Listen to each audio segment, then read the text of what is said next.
to the Jam Yearbook. I'm Jim. And I'm Matt. We're here to take you on a journey through the years as we explore the music in our lifetime and the impact it's had on us and the world we've lived in.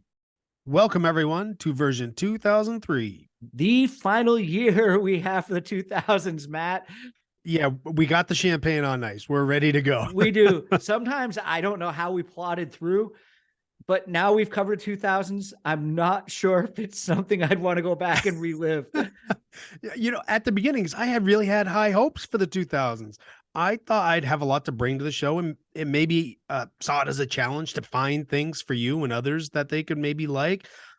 Some of what I found, it hasn't held up as much as I anticipated it would. And while we both found some bands that will take going forward, there's not a lot that can hold a candle to that nostalgic value that we have from the 70s, 80s, and 90s. I'll say nostalgia so I don't come off as the guy saying today's music isn't good. No, and I think one of the things that happened to us in doing the 2000s is once we started realizing, oh, we're not finding a lot of stuff we really like there, we started to become these grumpy old men yelling at clouds. We self-referenced this, and then we decided, wait a minute, we've got to try to find something good in here. And I think if anything that's happened for me while going through the 2000s is I have a much higher tolerance to rap because of you. So thank you for that. And I think you've gained a little more tolerance for pop music. And it's not like it's something either one of us are really going to go to think to put on first, but we've taught each other the little tiny bit of value that people are getting out of it. Or, we learn to appreciate that some music makes people happy that we don't really care for. And that's what the 2000s did for us. Yep. Dead on right there. Yeah. But speaking of not so good, 2003 had more than its fair share of important losses. Yeah. So we'll bring in the Reaper. We had a love story come to an end. Johnny Cash and June Carter Cash. They met in 1950, married in 1968, and they both passed away in 2003. June passed away in May and Johnny in September. June's album Wildwood Flower was released posthumously 3 days before Johnny's death. He appeared on the album, so that makes it his last release before his death. Wow. And then speaking of Johnny Cash, we got Sam Phillips, founder of Sun Records and Sun Recording Studios in Memphis, Tennessee, first person to record Elvis. He was instrumental in developing rock and roll in the 1950s. Elvis aside, Sun Records had an impressive stable, including Johnny Cash, as we already mentioned, Roy Orbison, Carl Perkins, and Jerry Lee Lewis. And then we had, there's quite a list of people from 2003. The man who didn't mean to turn you on, Robert Palmer. And then the man who meant to turn everyone on, Barry White. We also lost Maurice Gibb, one of the Bee Gee brothers, and he was known as the nice one, the peacemaker amongst the brothers Gibb. And then bass player for the Jimi Hendrix Experience, Noel Redding. And everybody can give a werewolf salute to Warren Zevon as he passed away in 2003. Yeah. There you go. And last, we have Elliott Smith. He was young. His death is still shrouded in mystery. I'm sure there's a good podcast out there that discusses it. He was still putting out some strong indie records at the time. Okay, well, let's wrap that up, and we are done with all the deaths from the 2000s. Let's talk about 2003. Right away, like a lot of other years in the 2000s, I'm not very attached to the music. No surprise there. I just graduated from college. I'm in my early 30s, and I was deciding to finally tackle adulthood. I'd gotten a job, Matt, with a big future ahead of me, working at Blockbuster Video. Did they give you stock shares? Oh, no, but I got to take home all the new releases a week before they came out. That was the bonus. Well, at a young age, that's a perk. Yeah, it was a nice thing. But let's talk about the music. And all right, everybody, all aboard. We're going to get on the John Mayer hate train here. Well, we'll see. Heavier Things was a massive album for him. What I want to discuss is, why do I have so many friends that have serious issues with this guy? In 2003, if Linda was going to take a bath, it was candles and John Mayer. Matt, as men, does John Mayer threaten us? Are we jealous? Is it natural to dislike a guy whose music is possibly more enjoyed by women than men? We could probably say the same thing about Mr. Ed Sheeran right about now too. That's true. For me personally, just becoming a dad, and I was going baby shopping a lot. There were certain artists I couldn't escape, and John Mayer was one of them. So Yeah, that's where my annoyance is. Uh, I think more so though that we know what he's capable of. He's an extraordinary guitarist. Yet so Mhm. much of what he does under just his name, not the trio, it's junk he can just write in his sleep. I'm sure he just wakes up and says, "Oh, okay, I'll put these 6 5 4 3 and we'll go." If it feels like the effort isn't there, or it's because he wants to make money. He's pretty much said this in an episode of Hot Ones. He's got songs that are for him, 11 chord, 3 key changes, masterpiece songs. And then he's got some that are for his fans because, without fans, where are you going to be? He knows how to play for an audience and build an audience. And that's, Yeah. yeah, every person I've ever heard hate on him, like you just did, usually in the same breath, admits he's a really talented and great guitar player in another. Because you have to admit both. Yeah. So, I mean, what's the issue? He's dated more beautiful women than you and I. Is that a problem? Why can't we ignore him like we do all the other pop stars? But instead, we wind up in conversations about how douchey John Mayer is. Did I listen to heavier things to prep for the show this week? Oh, hell no. It's a missell. Okay, we're on the same page then. Yeah, okay. It's not heavy. That album's not heavy. It's Maybe mentally. yeah, maybe. I think that's I what it guess, is. maybe. Yeah. Yeah. Yeah. The music, the subjects of the songs, it's a bit of a con. And he did date Taylor Swift, so maybe it's the Swifties that are spreading all that hate. I don't want to say they're a spiteful bunch, but they got her back, right? Yeah, they do. And guys probably are jealous of all the women he's dated. I mean, we can't admit to that, so we just attack his music. But the interviews I've seen with him, he comes off as an okay, normalish guy. He just can absolutely rip on the guitar. I don't think when we were growing up, we really had artists in our generation that were like John Mayer. And a lot of the singer-songwriter people that were in the 80s and in the 90s were kind of leftovers from the 70s still, with Tom Petty and Billy Joel and Elton John. Mm-hmm. So we didn't have young guys coming. All the young guys that were coming up in music were all making dance pop stuff and wearing parachute pants, or they were all in hair metal bands, but they weren't solo artists in this way that John Mayer is. So I tried to put some perspective on it with a little bit of a twist. He's not overly masculine like the rock music that I think you and I were drawn to as kids and we really liked through many of our adult years and still like now. If you look at the 70s, I bet you there were a lot of Deep Purple, Kiss, and Aerosmith fans who just couldn't stand James Taylor. Oh, absolutely not. He's a little bit more rock than JT, a little. Maybe he kind of falls into Jerry Rafferty or Chris Rea, Dave Mason. Maybe his early songs are more 70s soft rock. So I guess we can have Yacht Rock claim him. Oh, there we go. Yacht Rock again. We're going to do this show. Yeah, we are. All right. So let's move away from John Mayer. We agree. We love him and hate him, and that's an issue. Yeah. I'm sure when it comes to 2003, we both could give or take or just get rid of the Black Eyed Peas. Mostly give. Yeah. But they broke through in a big way. Where's the Love and Let's Get It Started were everywhere. I just want to use this moment to bring across this theory that I have. will.i.am is known for embracing technology. And I am absolutely certain that knowing how algorithms work, he has decided to name a bunch of his songs after previous hits. Here's a list of songs that are on Black Eyed Peas albums. Simply the Best, Jump, Firestarter, Just Can't Get Enough, Rock That Body, Missing You, Party All the Time, Big Love. Come on, if you're going to look up Big Love by Fleetwood Mac, guess what you're also going to see there? You're going to see Big Love by Black Eyed Peas. Yeah, you are. And how many people do you think are going to go, oh, I wonder if this is a cover? And they're going to click on it. Oh my God, that's dastardly. Yeah. I don't agree with that tact at all. Screw you. Not you, will.i.am. Yeah. You could be right. It's surprising that they didn't choose a name that of the band that might come up first in lists. Mm-hmm. Like there's an indie artist out around this time, AA Bondi, right? It's like he's right at the top of the list when they all come up in my library. I'm surprised they didn't do that instead of Will I Am, unless it goes by Am, comma Will I, and then he No. might come up near the top. You know, they are one of the most annoying bands of all time for me. There's a place for them, and I know some people they like them, and I'm gonna try to be nice, but I can see the flip side because it would be hypocritical of me to call it shallow. Again, hey, I'm a Kiss fan, right?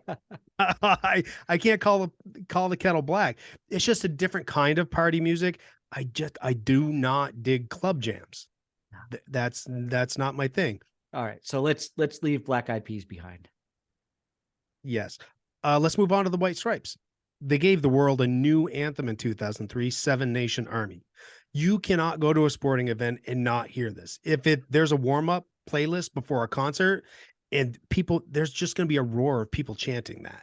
Oh yeah, it's even huge over here. It's big in, soccer/football stadiums all around the Everywhere. world. Yeah, it's just massive. And, name checking a couple of different artists from this year. Placebo probably had one of their biggest albums in 2003. And I know how much you love Such Great Heights by the Postal Service, Matt. I like that song. I'm just kidding. I like that song. No, it's actually it's a good song. I dig Ben Gibbard's voice. I'm a Death Cab fan, so I gave Postal Service a check out. Yeah. Is Postal Service his band as well? Yeah, Ben Gibbard, yeah. So he's Death Cab for Cutie and Postal Service. I didn't know that. Yep. He's in both. You just taught me that right here, right now on the show. I saw your notes and I was like, what's Matt talking Oh. about? I had no clue. So cool. This, ladies and gentlemen, that's Matt. He is the encyclopedia of names of people in I try to be indie rock bands. for some reason. I don't know why certain things just can't escape my head once I know them. But 2003 also gave us a fantastic debut by Jet, Get Born. They got everything right with this record. Great raw sound. The mix is pretty dry, which helps lend a garage rock band feel to it, like a band just starting out. I don't know if the sound was added or if it happened legit in the studio, but during the tight breaks, and especially at the end of Are You Gonna Be My Girl, you can hear the hum of the amps. You know that ungrounded sound, Jim? Mm-hmm. That alone is music to my ears. I know what's going to happen. It lends an authentic feel and sound to it. It's actually in quite a few spots of the album. If you can hear it, if you got some headphones on, there's a different level of songwriting and musicianship than the pop punk that was taking over rock radio. Yeah, Jet felt like we might be getting a rebirth of that AC/DC sound. And I'll admit it's my own fault for not trying to find more of their music after 2003. I never picked up a single one of their albums again. So I don't know if they just declined, if the music didn't get any better, or if the world just moved on and, other types of music took over. But this CD got a lot of play in my car. Cold Hard Bitch has such a great buildup with the intro. And then the main rock beat was heavy, vintage, but it still sounded fresh. And this is what people are talking about when they say rock music you can dance to. Yeah, and I think they just kind of got lost in the mix, because you had the Strokes and the Hives, and different bands that were coming around with, again, another similar sound. The Darkness, they kind of had a little bit of an AC/DC sound as well. Yep. And they also hit it big in 2003 with I Believe in a Thing Called Love. I did listen to that album this week. That's a good album. Yeah. I enjoyed it.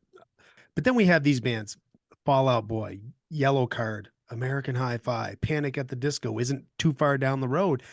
They were building on the foundation laid by bands like Blink-182, Green Day. I'm not going to lie, a lot of these bands, they do have some catchy songs, but there's not much making any of them stand out from the crowd of themselves. They all just kind of sit there. Overall sound, guitar tone, the mix, vocals.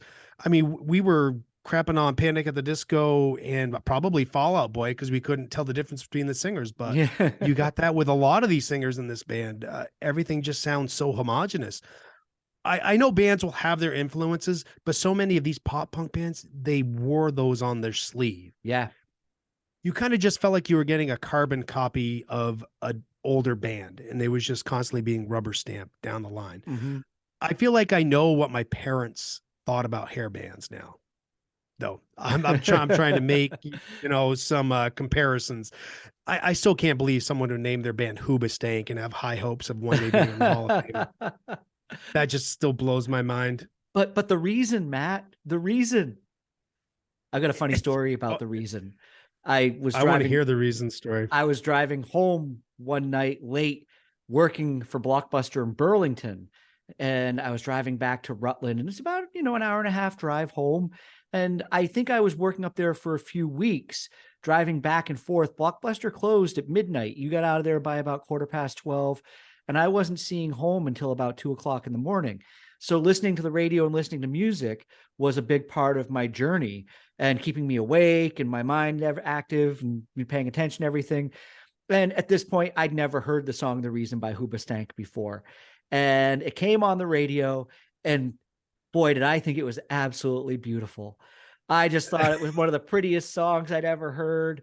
And it reminded me of Linda, and I got all sentimental and sappy listening to it.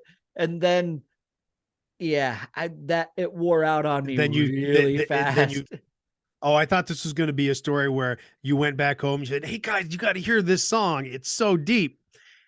And then they held you down and slapped you. I think at some point I saw that it was actually Hoobastank, and I went, "Oops!" I just The name of the band alone would make me go, "I'm never listening to that again." I think that song, "The Reason," is one of those songs that if you never put it together with Hoobastank, it might have actually sounded better and been a better song. Yeah, probably. Yeah, but I and would agree with that. and we both loved early punk. Come on, the Ramones throughout this whole show, and you've brought a lot of Yeah. great punk to the show.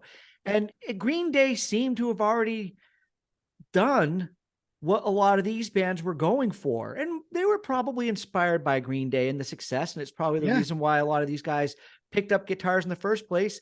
And to learn 3 or 4 chords and to write a pop punk song probably came pretty easily to these guys if they can still write good music.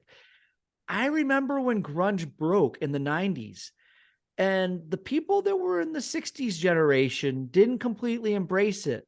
We all thought, oh, listen to these guitar solos, listen to this rock music. This sounds more like Hendrix than, Motley Crue and Warrant and Poison, all those hair metal bands of the 80s sounded like. But most of the folks I knew from the 60s listened to Alice in Chains and Pearl Jam and Soundgarden and went, no, that's not my thing. No. Yeah, it's weird because Soundgarden and Alice in Chains, I don't necessarily think they fit the grunge label. They're more metal bands. Oh, absolutely. Yeah. Sludge metal, and Soundgarden's pretty close related to hair metal. But it became a geographic thing. Oh, it did. Label. Grunge definitely became a geographic label coming out of Seattle. I think somehow when the next generation takes the sound of the previous one and puts their own spin on it, there's always going to be a little bit of animosity over those changes.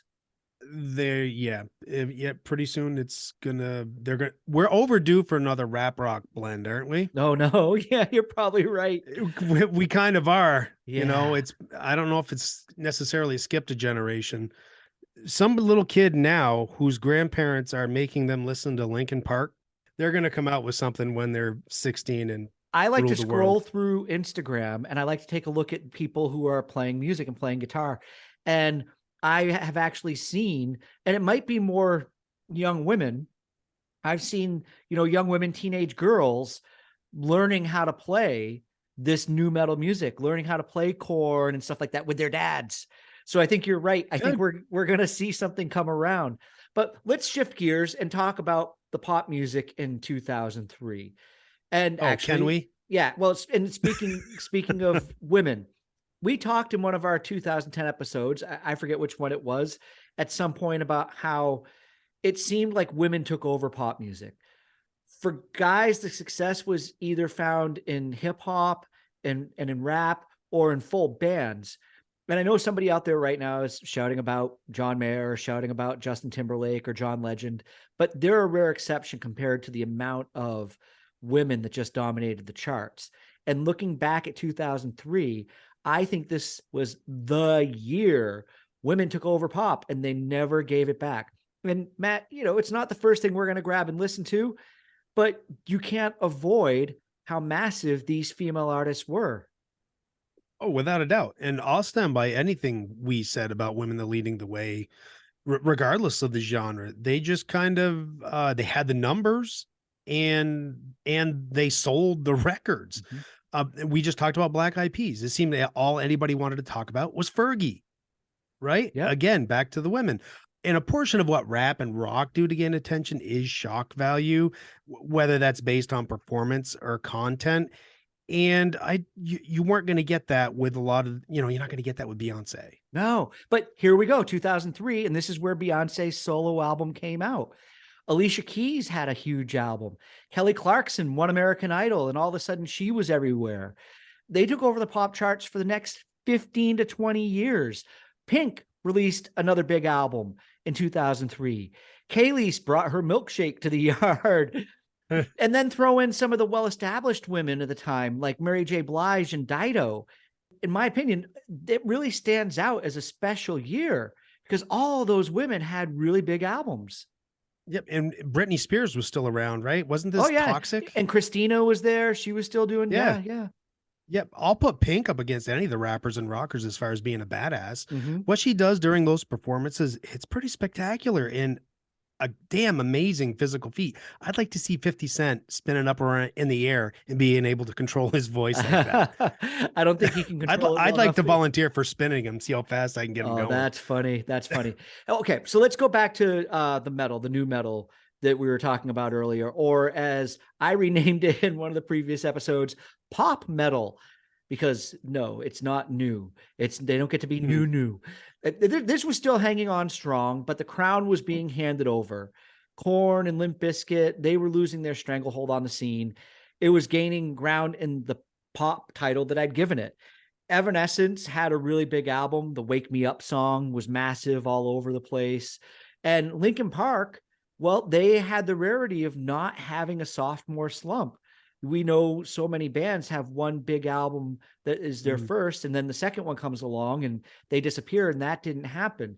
And I know Linkin Park's not your kind of music, but when Mitch and I did our thing around Burlington in 2011, I transposed Numb to a softer acoustic song, and it worked really well. The lyrics to it are incredibly, I guess I just want to say, kind of like sensitive. They're deep. They've got a meaningful feel.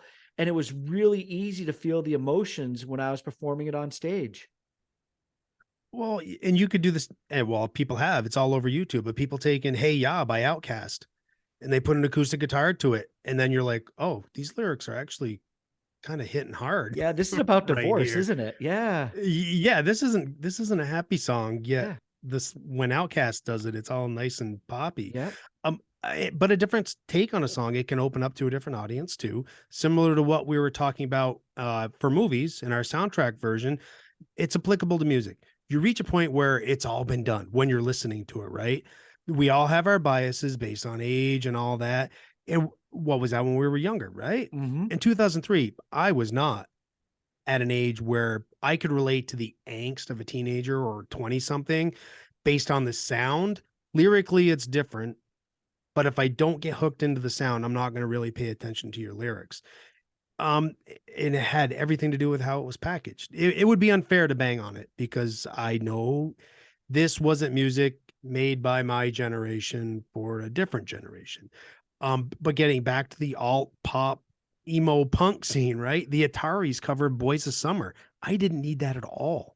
Don Henley's version is untouchable. But if a newer band can open up a different audience to it, and maybe they go back and they didn't know the original and they listen to it, maybe Don Henley wins some new fans. Yeah, look at the cover of Smooth Criminal by Alien Ant Farm. Some of these bands did do cool things in bringing that music around.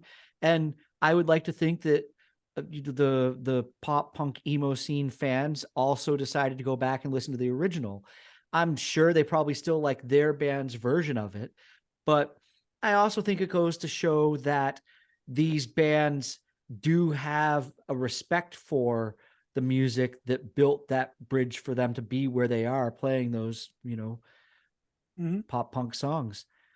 So in this metal scene, this part of the conversation we've been talking about, There is a big glaring elephant in the room from 2003, and that is Metallica's Saint Anger. I know you watched a documentary about making it some time ago. You've talked to me about it before. And I think I've just kind of pretended I watched it because I've Yeah. heard so much about it over the years. Yeah. People talk about it, or you read an article and all these discussions come up. And so whenever somebody else talks about it, you just smile and nod and laugh. And, Yep. but I actually watched it for the first time this week. The making of that album was one absolutely huge dysfunctional moment for them as a band.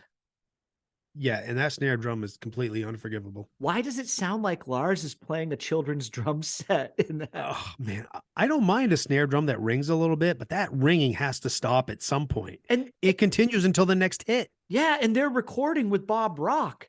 These guys all have so much experience, and the drums just sound absolutely horrible. One of my favorite YouTube pastimes is looking up videos of how terrible a drummer Lars is. He has quite a few haters out there, and I really felt bad for Kirk Hammett in that documentary. It looked like they tore his heart out when they suggested no solos. Lars was telling him they're outdated. That's bullshit. This is Metallica. Why wouldn't you put a solo in all of these songs? Kirk was a team player, though. He kind of came around. Maybe he realized, oh, the camera's on me. I don't want to make a scene. So I'll give him his due for just being the bigger man there. He could have put up a bigger fight. When asked about it in an interview, though, he said the reason for it was because, again, we wanted to move together, all four of us, in the same musical direction. Well, there was only three of you at the time, unless you want to include Bob Rock in your band. We also wanted to preserve the sound of the album, which apparently is shit. It's a hot mess. But again, I dragged it out at least 3 times this week because I can see that some of the songs would be good if they, would just had their tweaks and a damn solo here and there. But hey, it's Bob Rock, so I guess we can blame Canada. But he also played bass on the album, and it's, again, surprising. The guy that recorded the bass on the album yet again buried it in the mix. Yeah, I was surprised when I had not realized that he played bass on the album, because I had seen parts of this documentary before where they were doing the auditions of all the bass players to join the band. And when I was watching it, I was a little perplexed as to why didn't they do that first and bring the bass player in to write with them? So this whole point of respecting everybody as musicians and bringing it all together, I don't think Metallica really has a lot of respect for bass players. No, they do not. And it was asked backwards, because maybe you bring in a new guy into the band. Yeah, it might be, you got that feeling out stage, and maybe it might make the songwriting part of it a little trickier, but also it might have injected a little energy into it, because they did not seem interested in recording an album at all. No, they didn't. It really looked like it was a job that you're not enjoying, watching them go through the process of making that album. It looked like they needed a break. Yeah. Going to work every day and wishing you were just on vacation anywhere but there. And that's not how you should be as a musician. If you're going to be a musician out there putting out albums, in our heads, in our minds, thinking about it, we want to see a creative process where people are happy putting stuff together. Yeah, of course it can be frustrating. We've both done recordings and, take after take after take.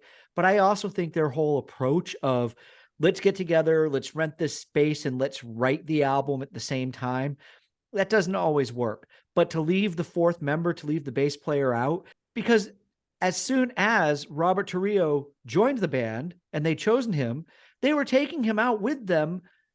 Like, they just gotten a new car, driving him around, showing him off to everybody. Yeah. He was, they had the MTV Icon presentation, and he walked out with them as an icon. Like, there he is, a member of Metallica. Yeah. But screw you, buddy, if you think we're going to invite you to the studio to actually help us write songs.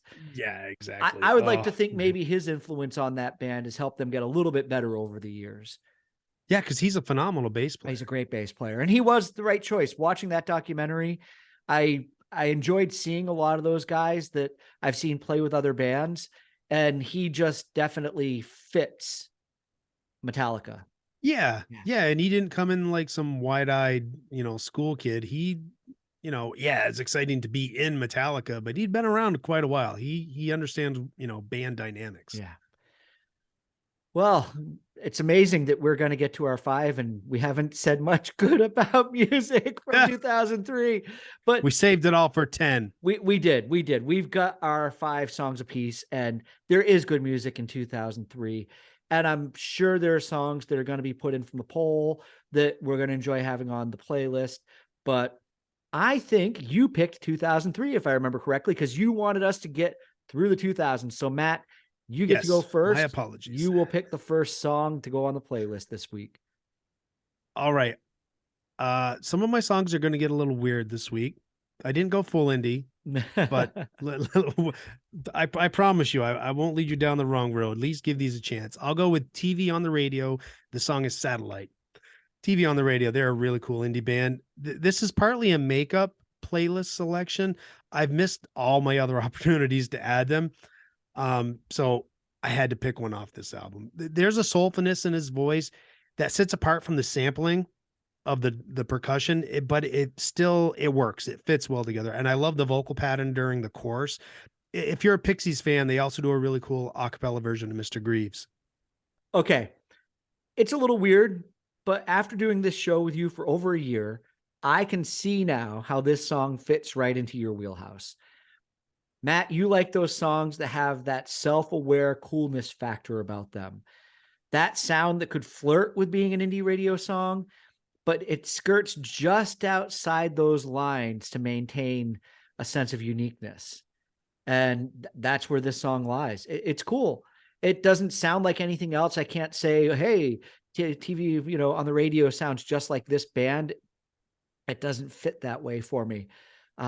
They just have a very unique sound. So, alrighty, how are you going to start your 5? I'm going to start my 5 with the opportunity to put one more 311 song on the playlist, and it's the song Reconsider Everything. I've given a lot of attention to 311 on this show. We've already joked about how there's an hour and a half sitting on the cutting room floor of me drunkenly telling you how great 311 are, but not really anything. All I did was say one smart ass remark, and Jim tore my ass for like 10 minutes. It was longer than that. Trust me, I edited it. Yeah. We were talking at least like 20 to 30 minutes. I'm almost crying over how much I loved 311. But for the past 20 years, good times. Their music hasn't really spoken to me that much. And it's not to say their music has gone downhill, but I think as I've become a bit older, I haven't really needed them as much anymore. The album Evolver is where they slipped away from me, but there were still a couple of good songs on it that I did really like. And this song, Reconsider Everything, it stood out. I like the guitar line in it. I like the beat. It just has everything that's cool with a 311 song. If I can bring one more of their songs to the playlist before we get through these years, here it is. I'm going to do it. All right. This is a good Jim Jam 311 song. 311 is one of those bands I feel like I missed out on. Not much of their catalog speaks to me, but they have so many devoted fans. You think? Yeah, they do. And a lot of the comments I read about this stuff is just the positivity that surrounds the band. Yeah. And the fans. So I can get behind that. And this sounds like classic 311 to me. And I'm not going to comment on anything you just said. I'm going to let us go to the next song and not hold you here. It's because you're not drunk. Not hold you here for another 10 minutes. All right. What's your second song? All right. A little more indie goodness with Super Furry Animals and Golden Retriever. Hopefully this is getting close to the last of Matt's obscure BS, right? I'm pretty sure that's what everybody's thinking. It doesn't matter how well known a song it is. I like it. And that's all that matters when it comes to my 5. This is the kind of gem I would scour podcasts to find back in the day. They're from Cardiff, so maybe our UK listeners will remember this one. Yeah, I still see Super Furry Animals around here from time to time. I think they still tour. I think they're still together out playing. But I think this song does have a good sound. And sometimes with this obscure material, it just needs a couple of listens to digest and say, oh, that's what they're doing. And this is that kind of song. That's what it was like for me. It's got a good original feel, and I like it. I will check them out more when they come across. Alrighty. So what is your second song? My second song is going to be, I mentioned her earlier, and it's Alicia Keys. The song is If I Ain't Got You. This song oozes of classic 70s soul. In the middle of the Disney princesses, Alicia Keys' sound was an absolutely welcome addition to pop radio. Alicia was inspired to write the song by the untimely death of Alea. Ultimately, material things mean nothing. She actually offered the song to Christina Aguilera at first after she'd written it. I don't know why Christina didn't sing it, but I am so happy she did it, and we have Alicia's version of this song. It's such a good song. Total throwback sound. I hadn't heard this in years, and I wasn't really into it in '03. I'm still not gonna, go out and buy it. But since then, I've been, and you too, been reacquainting myself with these fantastic sounds of the '70s. And this song would fit right at home, sandwiched in between Al Green and Shaka Khan. Oh, yeah. It sounds like a classic Dionne Warwick tune. Oh, yeah, that's a good pull. It's got a great That's feel. a good comparison. Yep. All right. What are you giving us next, weirdo? All right. I'm going to go with Cafe Tacuba and EO. I hope this isn't too much of a challenge. That's not my intention. I won't pretend I didn't find it this week. A completely new find for me, and I fell in love with it. It's in Spanish. I believe they're from Mexico. I used to have a hard time listening to music that isn't in English, but sometimes, and we've talked about that roadmap that songs have, the song, verse, the chorus, verse, chorus, solo, and all that. And right along with that is rhyme schemes. Mm-hmm. And so bands like Cafe Tacuba, now I have this, and the Japanese band The Pillows, they give me a break from the rhyme scheme, and it takes my mind off of where the roadmap is, because I can focus on different sounds and melodies and whatever. This song bounces. It's infectious. All week I'd been listening to this song nonstop almost. I found the way he was singing, it was reminding me of the way Lux Interior of the Cramps would use his voice in that quick slapback echo in a percussive manner during recording, like on Surfing Bird. Don't be confused. This is nothing like the Cramps, but this is as fun as music gets. 2003 was an overall challenging year for us, but I found a new band that I'm going to dig into further. Yeah, this when you sent your 5 to me, and actually, boy, this already sounds like a glowing review. Yeah, you said you were gonna be a little out there with indie, and I kind of messaged you back pretty quickly after listening to this one first. It was the first song I picked to listen to, and I was like, yeah, that's weird. I told you a little while back I was making the playlist the soundtrack to my summer, and I've been listening to it for the past couple of weeks now when I've had time to just chill out, barbecuing in the backyard. We're going camping soon. I'm going to make sure that, it's going to be over 60 hours of music. It'll cover us the whole time. Every once in a while, a song comes on and I'll think, oh, which one of us added this song? That's not going to happen here. It's definitely a Matt song. I need to give it a few more listens, but I can hear the fun aspect. This one fits right in that category of weird without being offensive or challenging to my senses. And I know how much you like the Cramps, so having that sound there, it's a good opportunity for a different addition. One of the things I'd recommend to you is, if you have a problem with rhyme scheme, go find bands that actually originally record their album in French or Spanish, but then do an English version of it. And it's that's a good idea. It's really interesting to listen to them sing these verses that don't actually rhyme in English, but it still all fits the music, kind of as far as syllables are going to fit into the pattern and the writing. And it almost makes the people sound like geniuses because they aren't rhyming. It's so poetic because it doesn't rhyme. Yeah. No, I get what you're saying, but I'm finding that I don't necessarily have to have my music in English, because a lot of the times, and I know I've said this before, where a lot of times in songs, the lyrics don't come to me right away. Mm-hmm. there's some kind of sound or a melody that hooks me in, and sometimes I will get to the lyrics much later. And in here, it's just full of all these little interesting, like putting an octave pedal on the bass to give it like an 8-bit sound, and the heavy breathing and syncopation to the beat. I don't know. It got its claws into me this week. That's cool. It's nice to have something a little bit different, very different. It's nice to have something very different on the playlist. It bounces people. Give it a shot. All right, Jim, what is your third song? My third song is going to come from the band Fountains of Wayne, and the song is Hackensack. I know you approve, Matt, straight away. Oh yeah. Hell yeah. If someone tries to add Stacy's mom to the poll, I just may delete it. I won't, but come on, the temptation is going to be real. Welcome Interstate Managers is a much better album to be remembered for Stacy's mom. Hackensack is just a smooth little earworm. There's been speculation that they've denied that it was written about Christina Ricci. She grew up in New Jersey, I believe, in a town nearby where they were. I think they're a little bit older than her, though. But Adam Schlesinger said that it was just about reminiscing of his old town where he came from.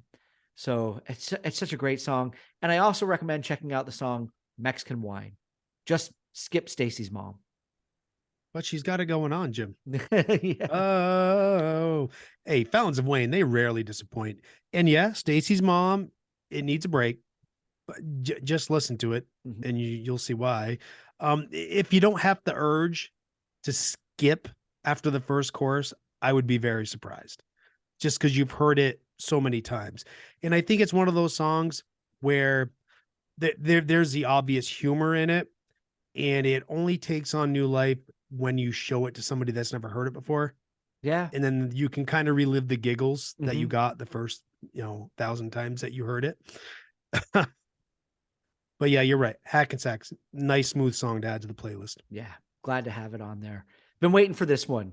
That's another album. I think I've talked in the previous show, like I've been waiting to bring a song for the whole show. All right. What is going to be your fourth song? I'm bringing some Ben Folds into the mix with a cover of a Cure song, Oh, In Between Days. Yeah.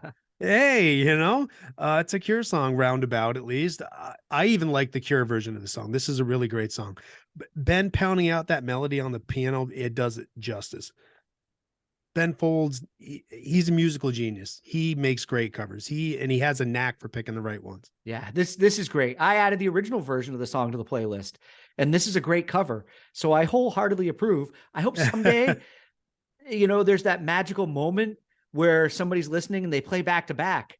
It's definitely one of my favorite Cure songs, and Ben Folds is one of my favorite musicians. So this song is a win-win all day. And I just have to say, folks, that for the previous 3 weeks, Matt has had his 5 in before the show. Like at least like sometimes a week in advance, I've known Matt's 5 and he's not changed them. And then I woke up this morning and there had been a different song there and it got pulled. And this is the song that got put in its place. But I told you that yesterday. You did. Because I had an Andrew Bird song in there, Lull, that I absolutely adore. But I remember my researching, like, oh shit, yeah, Ben Folds, but I didn't have access to my phone to write it down. I'm like, oh, I'll remember. And then in texting you, I'm like, oh, there's another song. I just can't remember what it was. And then I finally found my note and like, oh yeah, here we go. But I knew you'd have no trouble commenting on that song. No, I'm absolutely happy. And it was a lot of fun to listen to this afternoon. And I'll be happy to have it come around. So good stuff. Yep. All right, Jim, what is your fourth song? My fourth song, I'm actually probably going a little left turn indie here.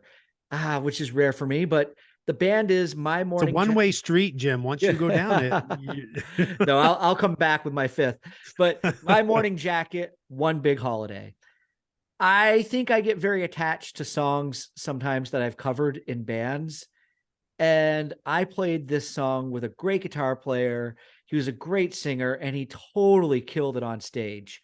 It was that anticipation of what Lindsay was going to bring to the show that just really amped me on stage playing the song. I'll always enjoy this coming around to the playlist because when I hear it, it just takes me straight back to that moment. This makes 2 songs by My Morning Jacket. I know. This is one of those bands. I kept seeing their name and I'm like, for some reason, I just kept saying, nah, nah, I'm just not into them. Or maybe I was afraid of getting into them. I don't know. Mhm. I just don't know how I avoided them. I should know more because they kind of sit in that same soundstage as like Band of Horses or the Shins, bands that I do like. There's a live version of this that I'll send to you to check out at some point, because Yeah. I think sometimes you write a song and you bring it into the studio, but then you play it on the road for a while. And this was a couple years later, and the live version sounds a lot more like what I was playing with Lindsay. It picks up. Oh, It's okay. yeah, it's a little faster, but still, this is the album version. I'm bringing it for 2003. Cool. And now we need your final song of the 2000s, Matt. This is it. What'd you pick? How are you Ah, rolling out of the 2000s? I'm gonna roll out with some Ween and Transdermal Celebration. Oh, yeah. Oh, here we go. A little Ween. Yeah, Quebec. What a great album. Yeah. Transdermal Celebration. It's a very sane song from them because they can get pretty wacky. Mhm. And there is a really funny story behind the solo that Dean Ween did in this song. They're recording the album and he got a call from his roadie. He had another friend drive who was driving trucks, delivering equipment. And he was happened to be delivering equipment for this other guitar player who was going to perform on a TV show. And listening to him tell the story, he likened it to a bank heist as they snuck in, unboxed the guitar, the amp, the pedal board, and they all hooked it up. They brought a portable recorder and he did the solo for Transdermal Celebration that made it onto the album, all using Carlos Santana's rig. Yeah. This is so Ween. I can just imagine them sneaking around like kids in Scooby Doo. That's great. This might be my favorite story I've learned since doing the show. You told me that this week, and I'd never heard this before. I love that this is how the solo was recorded, and it's a damn good guitar solo. It's really cool. Yeah. Ween, as weird as they may seem, they stand apart musically from a lot of other, I'm going to quote unquote, art rock bands. I don't really know if that's what they are, but they kind of fit into that category. It's very experimental, I would say, at times. Yes. But from songwriting to execution of their musicianship, Ween continued to develop their craft, and they just kept getting better and better over these years. And a song like Transdermal Celebration proves that whenever they want to, they can just craft a good little pop rock song. Yeah, yeah, it's great. All right, Jim, I gave my final song of the 2000s. Now it's up to you. You will give the final song of the 2000s on the Jam Yearbook. And what's it going to be? Here we go. I don't think anybody will disapprove of this. It is Outkast, and the song is Roses. Outkast were great during this period. And look, it's no secret. Hey Ya is gonna make the playlist in the group poll. Yeah. You know, I think we had a song a couple weeks ago that got maybe like 12 votes. And we, usually they're pretty spread out, but there was a couple of songs. I think it was like The Gambler by Kenny Rogers. It's like everybody was like that one. I think Knockout punch. Yeah, I think this is also going to be a knockout punch from the poll. But this song was a pretty big hit too. Roses, the music video is based on Grease and West Side Story, kind of blended together in a high school sense of throwback to the 1950s. And I think Sinbad's in the video and Paula Abdul. Paula Abdul, right? Yeah. Yeah. But, from the piano intro and its slinky groove, it's just fun. Everything on the album is in the shadow of Hey Ya, and maybe deservedly so. But since I'm pretty confident that's going to wind up on the set list from the poll, I want this song there as well. And I hope people enjoy hearing it again. Oh, I'll look forward to both of them being on the playlist because it's going to be there. Yeah. It's Hey Ya's more than welcome. That shit don't stink, man. That's a great song. But we're not doing any sappy acoustic versions. Don't take my job. Don't be the cool kid in the room and try to add them on there. No, it's gotta be straight up Outkast. Exactly. Outkast makes any playlist better. All right, Matt, we are done with the 2000s. I think during the times doing this podcast over the past year that we've kind of given each other side eye and felt like this was work is through. Yes. Yeah. But it's nice to go out with these 10 songs, and I'm happy to have them all there. And I'm looking forward to listening to all the songs we added from the 2000s as we forge ahead.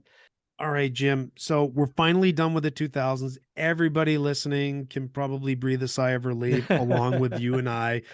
So eyebrows to 2003. So it's your duty to tell us where we're going next. I think all the years we have left from this point forward are going to be a lot of fun. But I'm going to take us to a year we have been waiting for, because I know there's a lot of music we enjoyed, and that is 1994. It's So yeah, we're going to talk about one album, a whole bunch on that one. Yeah, well, hey everybody, if you've been waiting for the moment where we actually talk about how much we like Weezer, this happened in 1994. For everything Yeah. bad that we said about them later into the 2000s, it's all going to come right back around to us basically worshiping that album for an episode. But there's a lot of other good music in 94, so I'm really looking forward to talking about that. Okay. So Matt, why don't you wrap us up and we will get going and come back next week with version 1994. I will. I shall give us the final goodbye to everybody listening. We want to thank you for tuning in to the GM Yearbook. Don't forget to check out the playlist and check out the Facebook page. Yeah, we're all over social media. Don't forget to check us out. TikTok, Instagram, we're everywhere. We're worldwide. Yeah, We're the GM Yearbook. we are. And we will see you here next time for version 1994. I can't wait to start listening to that music. It's going to be a lot of fun. I'm looking forward to it. Everyone, take care. Peace, love, and podcast.